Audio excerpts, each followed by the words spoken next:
दादरी में 1 लाख के घर में मटन था, बीफ नहीं। उत्तर प्रदेश के पशुपालन विभाग की रिपोर्ट में हुआ खुलासा। पीट पीट कर भीड़ ने ली थी मोहम्मद इखलाक की जान। 10 लाख सालाना आमदनी वालों को नहीं मिलेगी एलपीजी गैस सब्सिडी, केंद्र सरकार का बड़ा फैसला। रियाद से आ सकेगा मोहम्मद यूसुफ का शव, दूतावास ने शुरू की प्रक्रिया। न्यूज वर्ल्ड इंडिया की कोशिशों का हुआ असर। कांग्रेस दर्शन में नेहरू गांधी परिवार पर टिप्पणी पड़ी भारी। मुखपत्र के कंटेंट एडिटर सुधीर जोशी की हुई छुट्टी।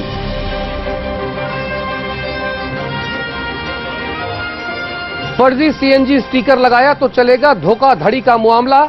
ऑड इवन को कामयाब बनाने में जुटी दिल्ली सरकार। और गुड़गांव में कॉलेज के गेट से अपहृत छात्रा को पुलिस ने छुड़ाया। 7 घंटे में मिली कामयाबी। सीसीटीवी में कैद हुई थी पूरी वारदात।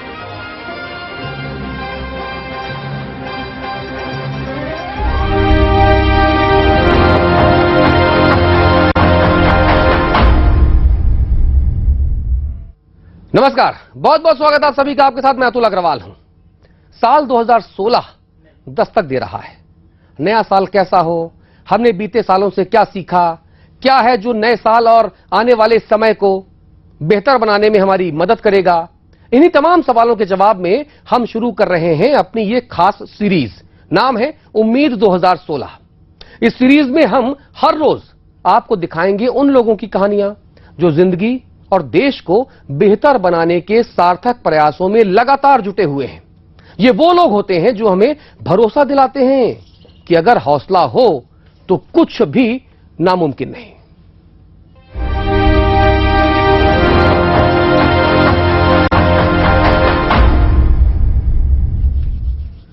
जी, तो चलिए शुरुआत कर लेते हैं और सबसे पहले चलते हैं देश की राजधानी दिल्ली में।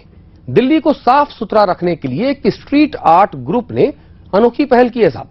इनका प्रयास ऐसा है कि आप देखेंगे तो तारीफ किए बिना रह नहीं पाएंगे। दीवारों पर उकेरे गए इन रंगों के पीछे छिपा है एक खूबसूरत संदेश। ये आर्टिस्ट अपनी कला के जरिए सभी को दीवारों को गंदा ना करने की नसीहत दे रहे हैं। राजधानी दिल्ली में ऐसी न जाने कितनी ही दीवारें हैं जो लोगों की बुरी आदतों की वजह से बदहाल हैं। ऐसी ही दीवारों को रंगों और कलाकारी से सजाने की अनोखी पहल की है दिल्ली स्ट्रीट आर्ट नाम के एक ग्रुप ने, जिसे शुरू किया है योगेश ने। दिल्ली स्ट्रीट आर्ट की शुरुआत दरअसल यहाँ से बहुत नजदीक लोधी गार्डन्स में ही हुई, करीब 2 साल पहले। मैं अक्सर वहाँ जाता हूँ सैर करने के लिए। देखा कि वहाँ के कूड़े के डब्बे जो थे वो बदले जा रहे थे, लेकिन कुछ बदलाव नहीं आ रहा था। लोग इस्तेमाल फिर भी नहीं कर रहे थे। नए कूड़े के डब्बे लग रहे थे, पुराने जैसे ही थे पर नए बन गए। सोचा क्यों ना कुछ फर्क किया जाए कि इससे लोगों का ध्यान जो है उन डब्बों की तरफ जाए। तो बस ऐसे ध्यान में आया कि इनके ऊपर कुछ क्रिएटिव करते हैं, कुछ आर्ट वर्क करते हैं। वहाँ से बस शुरुआत हुई। फिर हमने नेक्स्ट टाइम किया। करते करते अगले 1-2 महीने में हमने लोधी गार्डन तकरीबन सारे 130 के करीब गार्बेज कैंस को आर्ट से सुंदर बना दिया। योगेश पेशे से एक इंजीनियर थे, लेकिन एक दिन उन्होंने इंजीनियरिंग छोड़कर रंगों और कला के माध्यम से स्वच्छता अभियान शुरू करने की ठानी। मैं एजुकेशन से तो इंजीनियर हूँ, पर इंटरेस्ट हमेशा क्रिएटिविटी की तरफ रहा शुरू से ही। फोटोग्राफी भी, आर्ट भी। तो काफ़ी साल इंजीनियरिंग करी, बाहर भी रहा मैं जाके काफ़ी साल के लिए। और दिमाग में लेकिन जो पैशन थी वो आर्ट के लिए थी, क्रिएटिविटी की थी। तो जब मैं 2-3 साल पहले वापस इंडिया आया तो सोचा कि कुछ फर्क करना चाहिए। शुरुआत भले ही कूड़ेदानों को सुंदर बनाने से हुई हो, लेकिन आज वो राजधानी दिल्ली की न जाने कितनी ही दीवारों की काया पलट कर चुके हैं। इस मुहिम में अब उनके साथ एक पूरी टीम है और देश भर से न जाने कितने ही वॉलंटियर्स भी आज इस पहल का हिस्सा बन चुके हैं। चीजें बदल रही हैं, सड़कों पे काफी एग्रेशन भी है। तो वो सब चीजों को देख के या तो तुम क्रिटिसाइज कर सकते हो या उसके और कुछ कर सकते हो। ये आर्टिस्ट चाहते तो इस कला को पैसे कमाने का जरिया बना सकते थे, लेकिन इन्होंने इससे अलग रास्ता चुना जो इनकी कला को एक नया आयाम दे रहा है। जी, और बात जब साफ सफाई की हो रही हो तो महाराष्ट्र के तमनाथ गांव का अगर जिक्र ना किया जाए तो मामला अधूरा रह जाता है। जिक्र करना जरूरी है। ये गांव सिर्फ गांव ही नहीं है बल्कि उन तमाम शहरों के लिए मिसाल है जहां कई पढ़े लिखे और पैसे वाले रईस लोग रहते हैं। ये है देश का सबसे साफ गांव। पहाड़ियों के बीच बसा ये गांव 800 लोगों की आबादी वाला है। अगर कोई नहीं सफाई करेगा तो ये गांव के तरीका ऐसा कि दूसरा आदमी जाके उसके घर के सामने सफाई करता है। ये गांधीगिरी कितना जबरदस्त असर दिखाती है, इस गांव को देखकर ही पता चल जाता है। भारत में शौचालयों का घर में ना होना एक बड़ी समस्या है, खासतौर पर गरीब बस्तियों में। लेकिन तमनाथ की बात ही कुछ और है। यहां हर घर में शौचालय है, मगर ऐसा नहीं है कि इस गांव में शौचालय हमेशा से थे। मगर जब गांव वालों ने ठान लिया कि हर घर में शौचालय बनाना है तो लोगों को नसीहत देने का तरीका भी ढूंढ लिया गया। जिसने भी अपने घर में शौचालय नहीं बनवाया उसका नाम इस दीवार पर लिखना शुरू कर दिया गया। जब शौचालय बनवा लिया जाता तो नाम दीवार से हटा दिया जाता। इतना ही नहीं, शौचालय बनवाने के लिए इनाम के तौर पर 5,000 रुपए भी दिए जाते। एक एक कर कई लोगों ने 5,000 रुपए लिए। हालांकि कुछ लोगों के नाम इस वॉल ऑफ शेम पर अभी भी हैं। साफ सफाई के लिए कमर कस चुके तमनाथ में पशुओं के लिए अलग जगह है। गांव को साफ सुथरा रखने के लिए गांव की महिलाएं बेहद सक्रिय हैं। हर महीने गांव की महिलाएं एक बार इकट्ठा होती हैं और अपने गांव को किस तरह से साफ रखा जाए इस पर चर्चा करती हैं।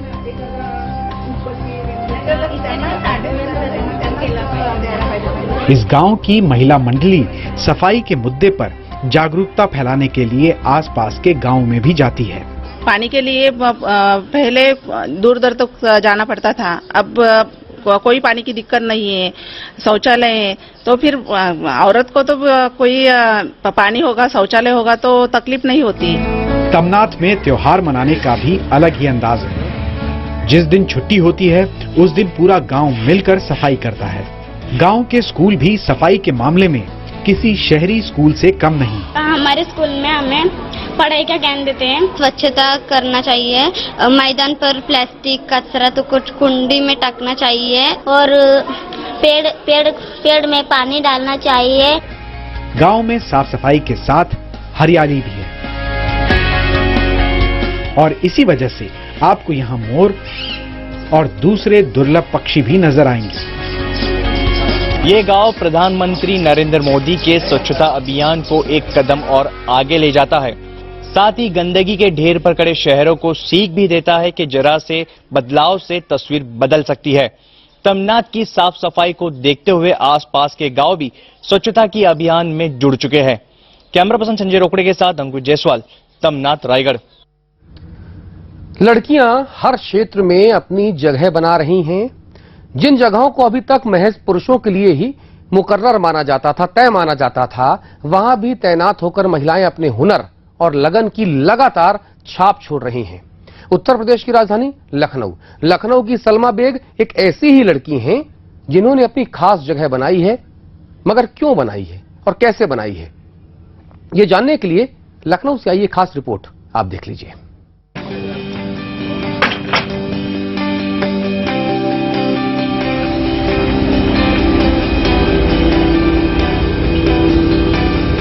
हाथों में लाल हरे रंग की झंडियां थामे सुबह 8 बजे से ड्यूटी पर मुस्तैद 22 साल की इस लड़की का नाम है मिर्जा सलमा बेग।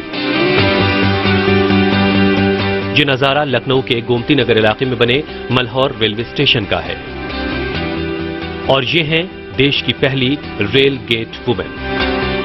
अब तक इस काम में सिर्फ पुरुषों को ही देखा जाता था, लेकिन सलमा की हिम्मत ने यहां भी लड़कियों को लड़कों की बराबरी पर ला खड़ा किया है।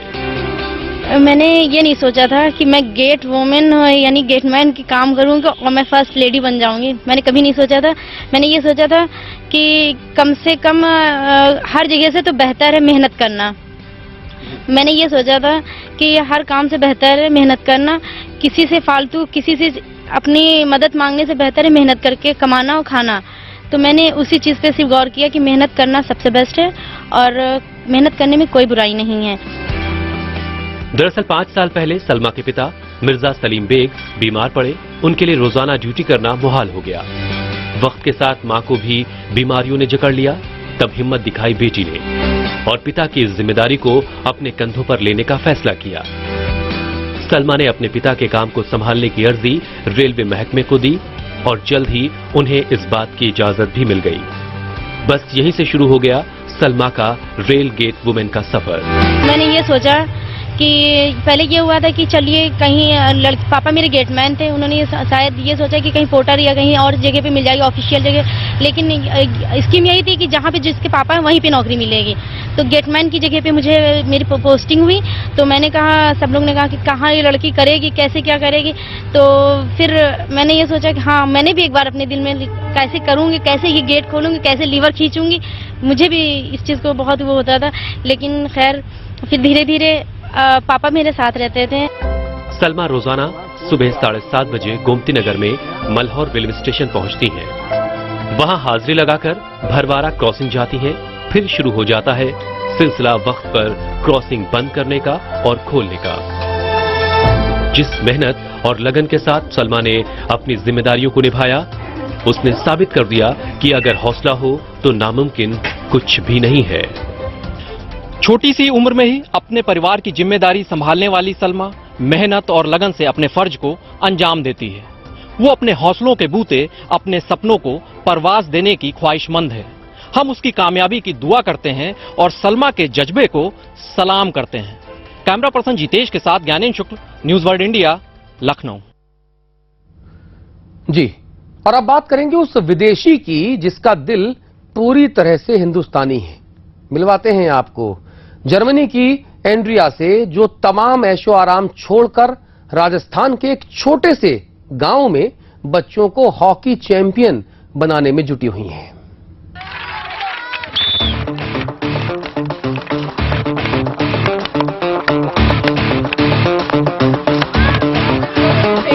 दूर देश से आई ये लड़की राजस्थान के दौसा जिले के एक छोटे से गांव जटवारा के बच्चों को हॉकी सिखा रही हैं। न अमीर बनने का सपना, न नाम कमाने की चाहत। जर्मनी से भारत आई आंद्रिया का अगर कोई सपना है तो बस इन बच्चों को एक दिन भारत के लिए खेलते देखना। आंद्रिया को यहाँ रहते 5 साल से ज्यादा हो चुके हैं। उन्होंने यहाँ हॉकी विलेज इंडिया की शुरुआत की है। सुबह वो गांव के बच्चों को पढ़ाती हैं और शाम को उन्हें हॉकी सिखाती हैं। उन्होंने अपने साथ कुछ और वॉलंटियर्स को भी जोड़ा है जो आज उनके इस सपने को पूरा करने में उनकी मदद कर रहे हैं। Twinkle twinkle little star, how I wonder what you are. Johnny Johnny yes papa, eating sugar no papa. Up observe a soy like a diamond in the sky. जहां गांव के कुछ लोग आंद्रिया की इस पहल से बेहद खुश हैं, वहीं कुछ और हैं जो उन्हें आज भी नहीं अपना पाए हैं। फिर आसपास के लोग भी बातें करते हैं कि पता नहीं कहाँ ले जाएगी, क्या करेंगे, कोई दूसरा बिजनेस करवाएंगे, ये करवा देंगे।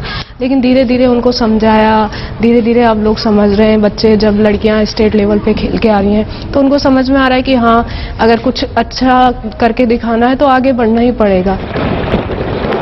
2 साल पहले जर्मनी से आया ये टर्फ आज भी पड़ा पड़ा धूल खा रहा है।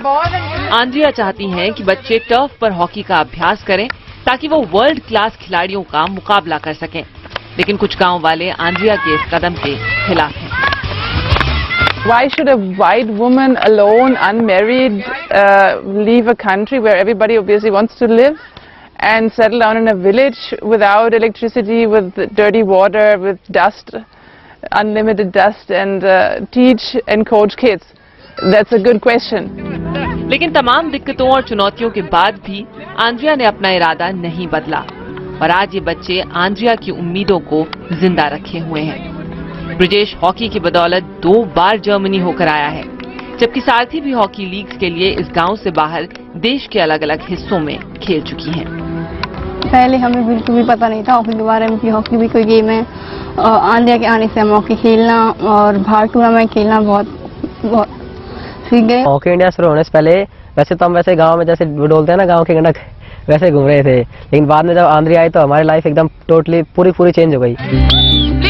अपने वतन, अपने लोगों को छोड़कर किसी और देश और वहां के लोगों को अपनाकर उन्हीं का हो जाना आसान नहीं होता, लेकिन आंद्रिया ने ऐसा करके ये बताया है कि अगर दिल में प्यार हो और कुछ करने का जज्बा, तो सरहदें, रंग, भाषा, कुछ भी आपके लक्ष्य से आपको दूर नहीं रख सकता।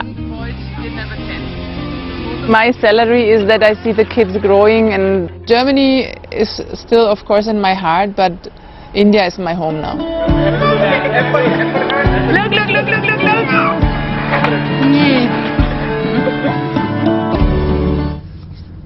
अच्छा, आप लोग एक बात बताइए, बजरंगी भाईजान फिल्म जो है, फिल्मी बजरंगी भाईजान याद है ना आपको? जी, अब हम आपको असल जिंदगी के बजरंगी भाईजान से मिलवाने जा रहे हैं साहब। 29 वर्ष के हैं, अनुराग पुरोहित नाम है, नागपुर में रहते हैं और ऐसा कुछ इन्होंने किया है कि अब लोग इन्हें असल जिंदगी का बजरंगी भाईजान बता रहे हैं।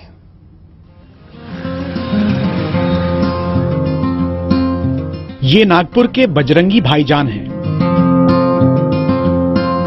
नाम है अनुराग पुरोहित। अनुराग ने नागपुर के मोमिनपुरा इलाके में रहने वाली 15 साल की मुस्कान खान को बचाने का प्रण लिया है। 15 साल की मुस्कान को क्रॉनिक पैनक्रियाटाइटिस है। यह बीमारी जानलेवा है।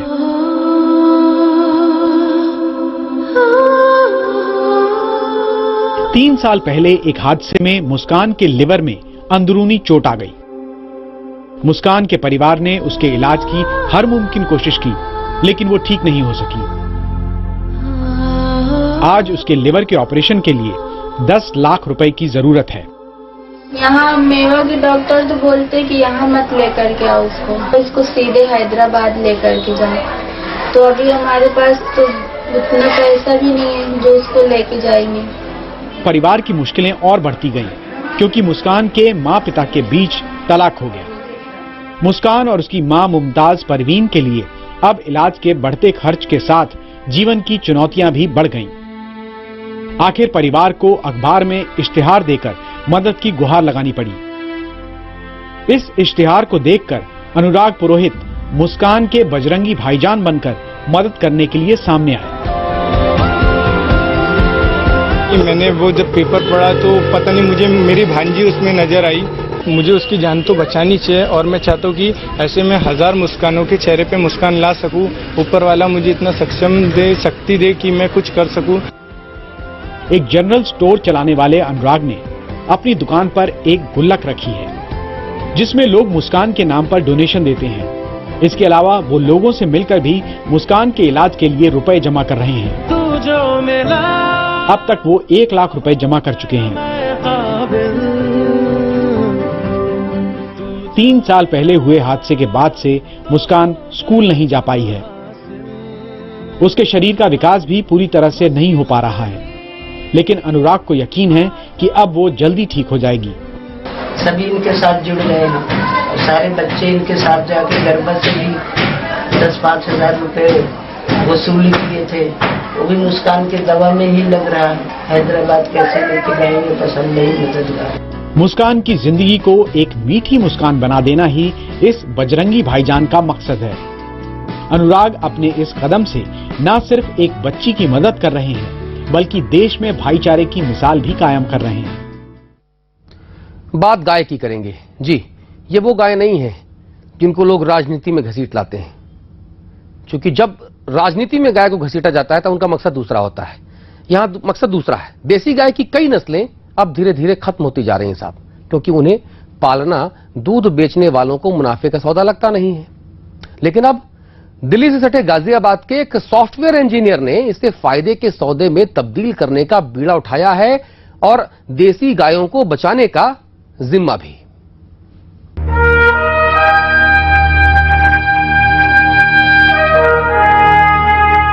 अपनी मिट्टी की खुशबू, अपने पूर्वजों से लगाव और अपने देश की धरोहर को बचाने की लगन ने सॉफ्टवेयर इंजीनियर असीम रावत को दूध बेचने वाला बना दिया।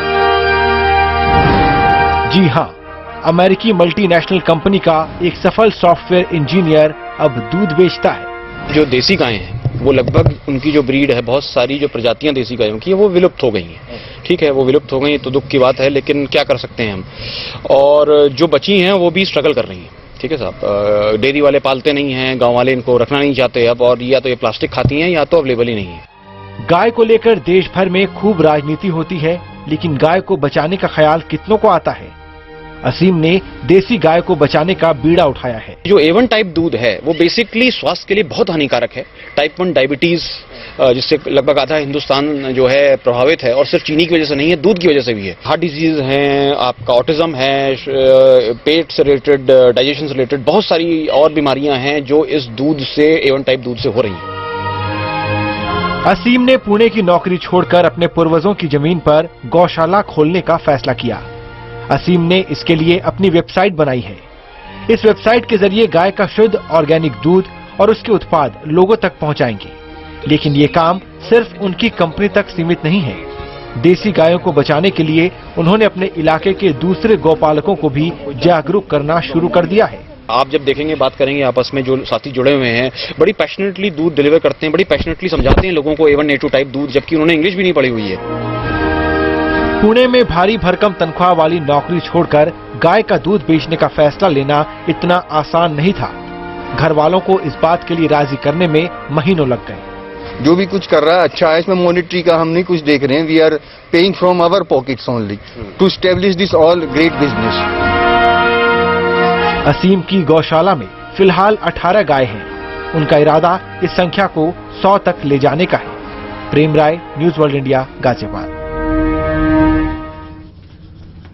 और अब बात चंचला की करेंगे, जिसने ऐसे हालात में भी हिम्मत कभी नहीं हारी जहां बहुत से लोग अपना हौसला खो देते हैं। रायगढ़ की चंचला हम सब के लिए एक मिसाल है।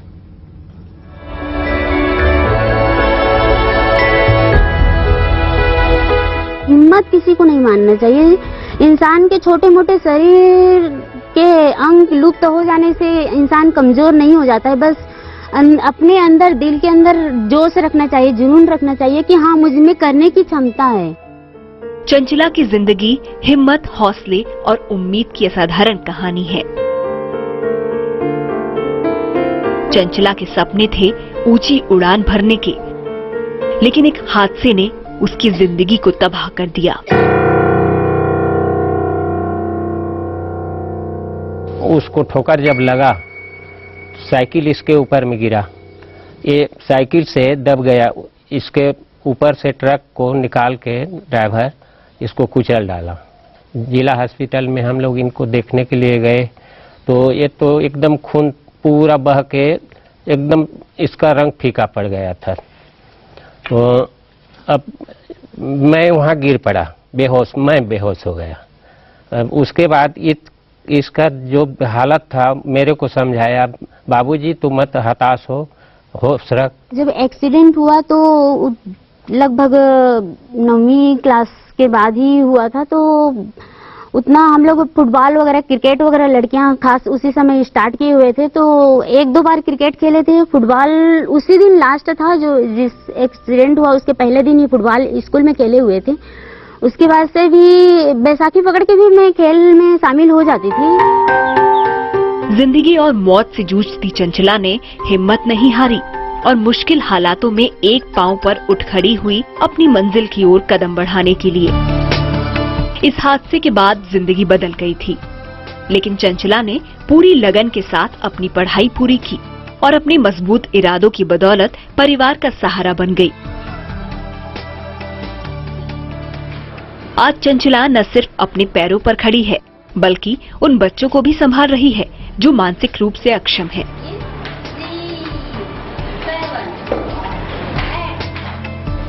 चंचला रायगढ़ के JSPL फाउंडेशन द्वारा चलाए जा रहे आशा द होप नाम के एक स्कूल में बतौर टीचर निःशक्त बच्चों को पढ़ा रही हैं। वहाँ पढ़ाने के बाद मुझे एक नया जीवन मिला। मुझे बड़ा जिंदगी का बहुत उत्साहपूर्वक है, यादगार है जो आशा द होप में मुझे ज्वाइनिंग हुई है, क्योंकि उन विशेष बच्चों को पढ़ाकर इतना आत्मा को संतोष मिलती है। एक ABC लिख लेते हैं तो इतना खुशी होता है कि हमें हाँ एक जीवन ही बदल गया जैसे लगता है। चंचला के इस जज्बे को सलाम करते हुए 2015 में स्वयं सिद्ध सम्मान से भी नवाजा गया। चंचला की कहानी हम सब के लिए एक प्रेरणा है। रायगढ़ से कैमरामैन नरेंद्र के साथ सपना सिंगला की रिपोर्ट। और चलिए अब अर्जुन की बात कर लेते हैं। अर्जुन एक वो नौजवान जो सबसे कम उम्र में एवरेस्ट की ऊंची चोटी पर फतह करने वाला तीसरा भारतीय बना। This is what you see from here. This is what it is. This is my world. This is Everest. Woohoo! ये अर्जुन वाजपेयी की दुनिया है, एक अद्भुत दुनिया जहां पहुंचना उनका सपना भी है और उनकी जिंदगी का मकसद भी। 22 साल के अर्जुन महज 17 साल की उम्र में माउंट एवरेस्ट पर विजय हासिल करके दुनिया की सबसे ऊंची चोटी पर पहुंचने वाले भारत के तीसरे सबसे युवा माउंटेनियर बने। I got a 52% in my 10th grade. I have a 58% in my 12th grade. But the most important thing is now when I look back, I can look and I can still smile with it. What you enjoy doing is what you'll actually excel at doing. Arjun mount Lhotse और mount Manaslu पर पहुंचने वाले दुनिया के सबसे युवा mountaineer हैं। हालांकि हर बार जीत से पहले राह में कई ऐसी मुश्किलें आई जब लगा कि लक्ष्य पूरा नहीं हो पाएगा। 2012 में मैं तिब्बत में एक माउंटेन क्लाइंब कर रहा था। उस माउंटेन का नाम माउंट छोयू है। समवेयर अलोंग द वे ऊपर जाते हुए कैंप 1 से हम कैंप 2 पहुंचे। बहुत ज्यादा खराब वेदर था। We were at about 24,000 feet के ऑल्टीट्यूड पे थे। और वो कहते हैं ना कि लक्ष्य कोई बड़ा नहीं और जीता वही जो हारा नहीं। इन कहानियों को दिखाने का मकसद सिर्फ इतना था कि आप लोग भी हार ना माने। हम सब लोगों को सार्थक सकारात्मक पहल करनी चाहिए और जो उम्मीद है, उम्मीद का दामन कभी ना छोड़ें, क्योंकि आशा पर ही तो आसमान टिका हुआ है। नमस्कार।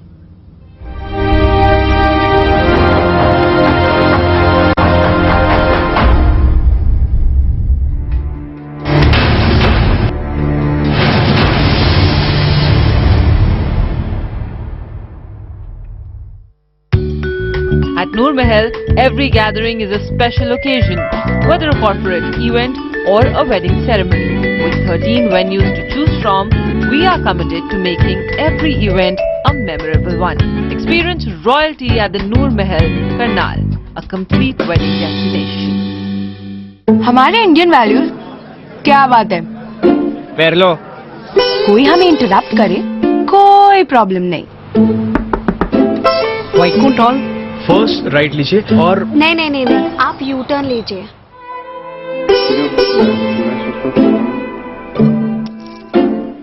पापा पापा एक minute.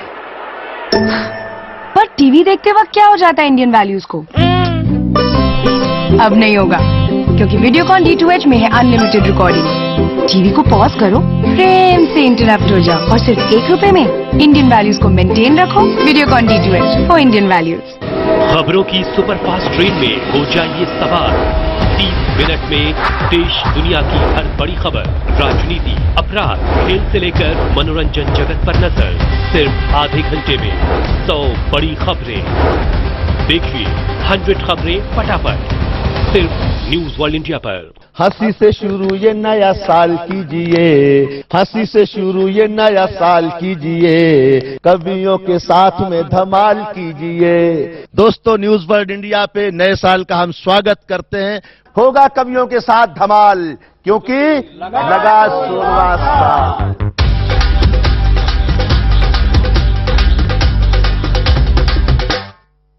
This program is brought to you by Hotel Noor Mahal, Karnal. Experience royalty.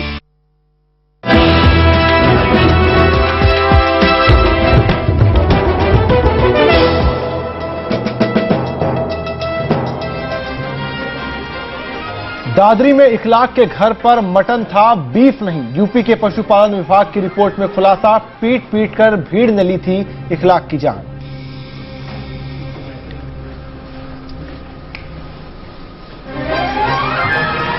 दस लाख सालाना आमदनी वालों को नहीं मिलेगी एलपीजी पर सब्सिडी, केंद्र सरकार का फैसला।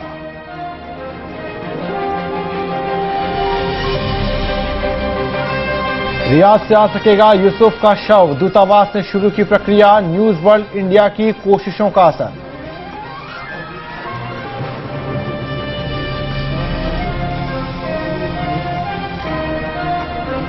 कांग्रेस दर्शन में नेहरू गांधी परिवार पर टिप्पणी पड़ी भारी, मुखपत्र के कंटेंट एडिटर सुधीर जोशी की हुई छुट्टी।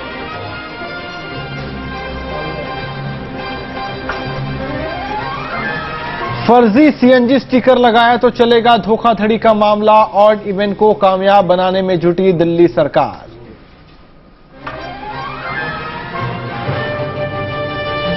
और गुड़गांव में कॉलेज गेट से अपहरित छात्रा को पुलिस ने आजाद करवाया, 60 घंटे में मिली कामयाबी, सीसीटीवी में कैद हुई थी पूरी कहानी।